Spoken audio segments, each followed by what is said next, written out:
And shifting from the Joseon era to contemporary ceramic arts, our Yim Yoonhee joins us today with the story of a very special artist. Good afternoon, Yoonhee. Good afternoon. Welcome back. So she is one of the first and probably the most important early female contemporary ceramic artists to have come from Korea. Now, she's been at her practice for more than 60 years and has been known for taking bold risks with her art. So take a look at this master craftsman.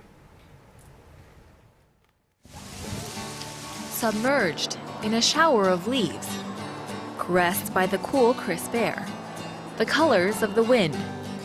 It's a window into the rhythm of nature. But here, this window is made from the earth itself. Ceramic artist Whang Chong-nye molds and shapes the cool clay of Mother Earth into works of art. She's mastered the ability to emulate the fluidity of the natural world and apply it to our everyday life.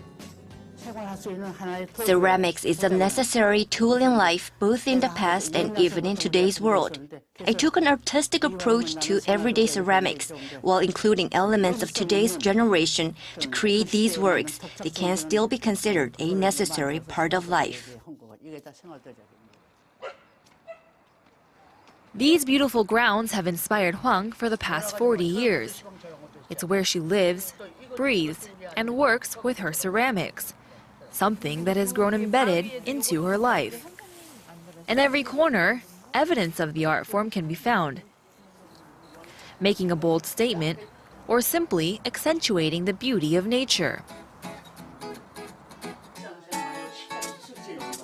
Hwang comes from a family of master ceramic artists, and she herself has also become a master, recognized especially for her exceptional use of guial, the soft brushstrokes found on almost all of her works. It's through these strokes that she captures movement and the fluidity of nature, something she hopes reflects the inspirations she finds in the natural world. I create 3 layers and then add 3 more for a total of 6 layers. That makes the strokes look continuous and 3-dimensional, resulting in a very lively effect. That's the whole point of guial, which is what I wanted to explore.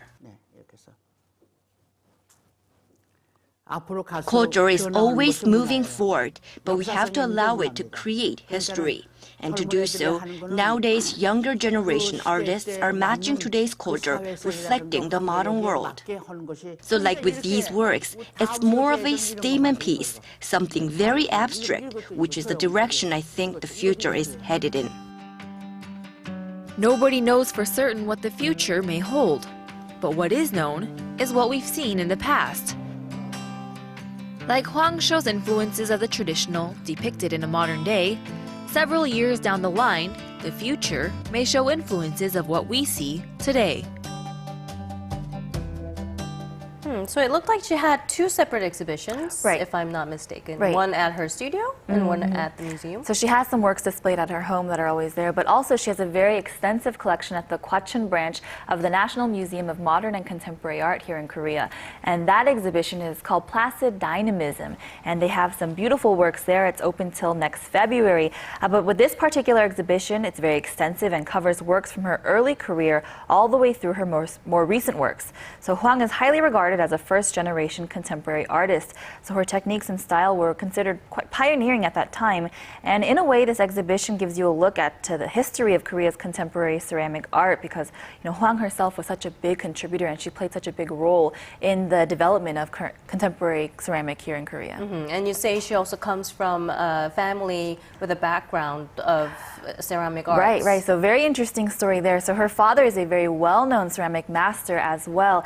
Hwang In-chun, now he's also known for being one of the first to bring back the Koryo celadon, which was very prized at that time, so he devoted his entire life to that. And she also has an older brother, Hwang Jung-gu, who also did work with that as well. He followed in his father's footsteps, but she kind of branched off and took a more modern approach. And so she was telling me when she went to college that at first they didn't offer a ceramics course major, and so she majored in painting, but she went back when they did make it available, and she majored in ceramics later on. So that really really proves that she's one of the first female modern, contemporary ceramic artists in Korea, and her whole family really did play a huge influence on Korea's contemporary ceramic art. Right, it's just really amazing to see. I mean, she appeared to be in her 80s and she's still very passionate about what she does. Right, very passionate and still very capable of creating these pieces. She still says she works quite often. All right, thank you very much, Yoonhee, for today's story. It was a pleasure.